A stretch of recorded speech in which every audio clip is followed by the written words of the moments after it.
Assalamualaikum warahmatullahi ta'ala wabarakatuh. A'udzu billahi minasyaitonir rajim. Bismillahirrahmanirrahim. Alhamdulillahi rabbil alamin. Wassalatu wassalamu ala asyrafil anbiya'i wa mursalin wa ala alihi wa sahbihi ajmain, amma ba'd.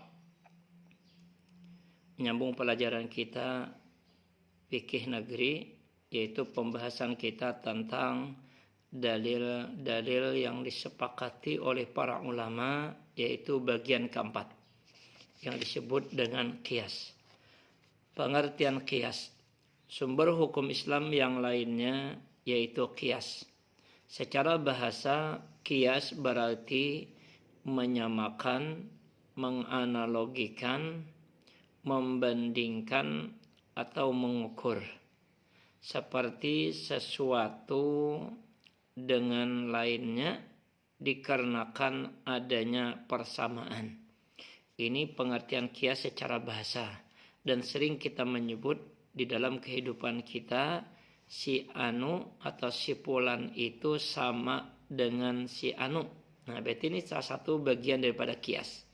Kita menyamakan seseorang dengan orang lain.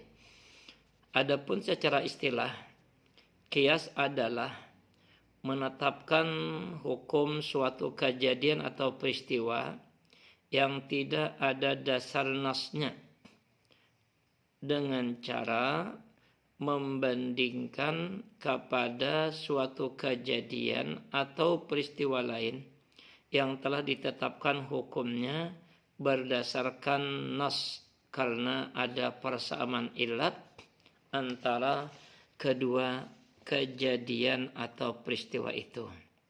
Contoh misalnya, karena zaman kita berkembang, maka sering masalah-masalah baru muncul yang belum ada kejadiannya di masa lampau. Seperti misalnya narkoba. Narkoba di zaman Nabi, di zaman sahabat tidak dikenal istilah itu. Yang ada adalah khamar. Nah, maka hukum narkoba kita kiaskan, kita bandingkan dengan khamar. Karena ada kesamaan, yaitu kesamaan dalam ilat, kesamaan dalam sebab musababnya, nah, yaitu bisa memabukkan, maka hukum narkoba disamakan dengan hukum khamar. Kalau khamar hukumnya haram, nah maka juga narkoba juga hukumnya haram. Nah, ini namanya yang disebut dengan qiyas. Qiyas dapat dilakukan secara individu, tidak seperti ijma' yang harus dilakukan secara bersama oleh para mujtahid. Nah, ini bedanya antara qiyas dengan ijma'.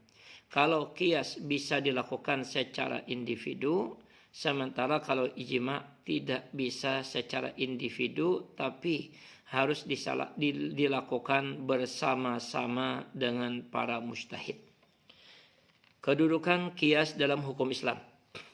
Mayoritas ulama fikih dan para pengikut mazhab 4 sependapat bahwa qiyas dapat dijadikan salah satu dalil atau dasar hujjah dalam menetapkan hukum dalam ajaran Islam.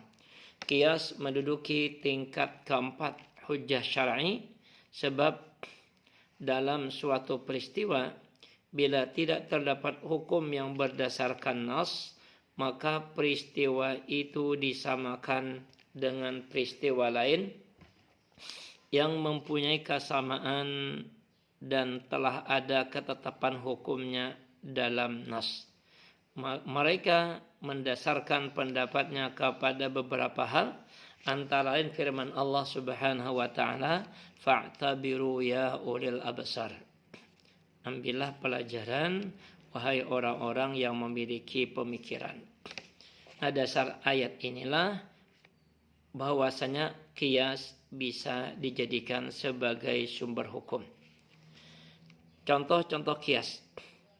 Contoh qiyas sebagai berikut. Pertama, setiap minuman yang memabukkan hukumnya haram. Hal ini dikiaskan dengan hukum khamar atau arak, yaitu haram. Persamaan kedua jenis minuman ini adalah karena kesamaan sifatnya yang sama-sama memabukkan. Nah, maka hukum minuman-minuman yang bisa memabukkan atau apa saja jenisnya, narkoba, narkotika, dan lain sebagainya, apa saja nama-namanya, merek-mereknya, kalau sudah memabukkan sama hukumnya dengan khamar. Yang kedua contohnya, harta anak-anak wajib dikeluarkan zakatnya. Hal ini disamakan dengan harta orang dewasa, yaitu wajib dizakati. Orang yang disebut dengan mukallaf itu adalah harus dewasa, akil balik dia. Sementara anak kecil belum akil balik. Kenapa harta anak kecil diwajibkan untuk dikeluarkan zakatnya sebagaimana orang dewasa? Karena ada kesamaan. Kesamaannya harta itu adalah bisa tumbuh dan berkembang. Menurut Imam Syafi'i, keduanya memiliki persamaan, yaitu bahwa kedua jenis harta tersebut dapat tumbuh dan berkembang. Selain itu juga dapat memberikan pertolongan kepada fakir miskin. Macam-macam kias. Kias terbagi menjadi beberapa macam. Pertama, kias aulawi, yaitu mengkiaskan sesuatu dengan sesuatu yang hukumnya telah ada, namun sifatnya atau illatnya lebih tinggi dari sifat hukum yang telah ada. Contohnya, keharaman memukul orang tua. Dalam ayat tidak ada disebutkan memukul. Yang ada itu adalah mengatakan fala taqul lahuma uffin. Janganlah kamu mengatakan kepada kedua orang tua kamu itu adalah Itu aja ada. Nah, sementara memukul tidak ada. Nah, maka hukum memukul, keharaman memukul dikiaskan kepada memakinya, yaitu kata-kata tadi, membentaknya. Kenapa? Illatnya, sifatnya itu adalah sama-sama menyakiti hati orang tua. Nah, kalau kita mengatakan sama-sama menyakiti, mana sakitnya memukul dengan mengatakan kata Tentu lebih sakit memukul daripada kata-kata Nah, dengan demikian berarti karena memukul lebih sakit daripada kata kalau diharamkan, maka memukul lebih diharamkan lagi, sebab lebih tinggi dia. Nah, inilah disebut dengan kias aulawi. Yang kedua adalah kias musawi, yaitu illat kias suatu hukum sama. Seperti halnya keharaman hukum membakar harta anak yatim dengan memakan hartanya. Dalam ayat dikatakan yang dilarang itu adalah memakan harta anak yatim secara zalim. Wala ta'kulu amwalal yatama zulma. Yang ada itu adalah memakan diharamkan. Nah, tapi bukan hanya memakan yang diharamkan, membakar, menenggelamkan, dan lain sebagainya, itu sama-sama hukumnya diharamkan. Kenapa? Karena ilat keduanya adalah sama-sama menghilangkannya atau merusaknya. Jadi ilatnya sama itu. Karena menghilangkan atau karena merusak harta itu. Karena sama-sama pada menghilangkan, sama-sama merusak, tidak ada lebih antara memakan dengan apa? Dengan membakar, dengan menenggelamkan. Nah, maka hukumnya disebut dengan qiyas musawi. Yang ketiga, qiyas dilalah, yaitu menetapkan hukum karena ada persamaan dilalah hukum, penunjukan hukum, seperti kesamaan kewajiban zakat untuk harta anak yatim dan harta orang dewasa, karena kedua-duanya sama-sama bisa tumbuh dan berkembang. Sebagaimana saya katakan di atas tadi, contohnya yang wajib kena beban taklif itu adalah orang yang berakal, yang memenuhi syarat-syarat taklif. Berakal, kemudian umurnya sudah baligh, kemudian akalnya juga sehat, maka itu ketentuan ia dikenakan taklif.